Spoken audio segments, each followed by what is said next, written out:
$5,000 to get this sports betting license. None of these casinos want to get them taken away from them, so they're definitely going to make sure that the bettors make smart bets and don't get addicted. All right, Phil, interesting stuff. Thanks so much. Let's take a live look outside tonight, and you can see across the river. You're looking at Iowa right there. This is from the Omaha World Herald camera tonight.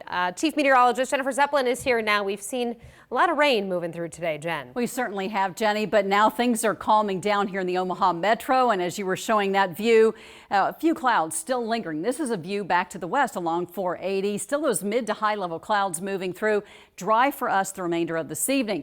But after we've seen some strong storms passing through just to the east of Falls City, we've seen more redevelopment taking place over the extreme southern half of the state right now, and still some major concerns down across the south. So we have a severe thunderstorm watch in effect for the Falls City area. So as more storms begin to build between Pawnee and even around Pawnee City, Tecumseh and Beatrice, some of those storms could end up producing some large hail, some gusty winds and some heavy rainfall. But all of this really continues to keep traveling to the east over parts of Kansas and even into Missouri.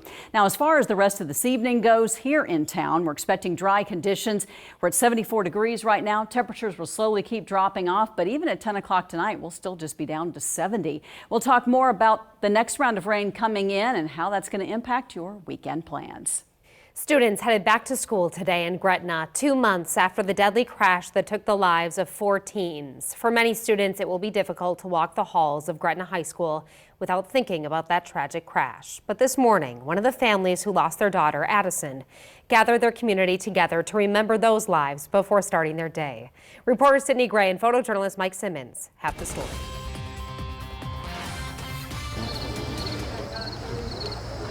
Early Thursday morning, family and friends gathered outside this Gretna home.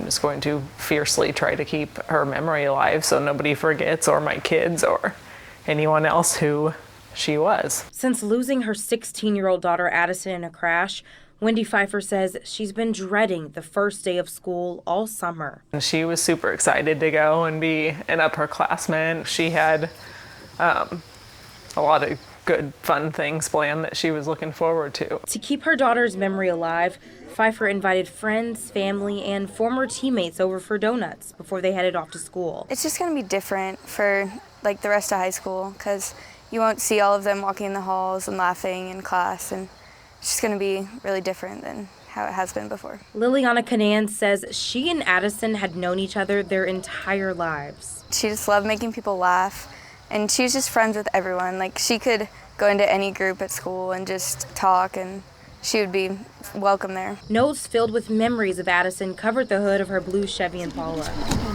And friends reminisced about the times spent together. I don't want her to be just like a lesson to people, you know, like a lesson or an example or whatever, you know, like people often say. I just want her to be remembered for, you know, who she was. And on days like this, Wendy says it's those firsts that hurt the most. It's all the firsts that are hard that I keep saying. Like, she was our first kid, and so she usually takes us through all the firsts, and now we're doing all these firsts without her. And before everyone left for school, 1, 2, 3.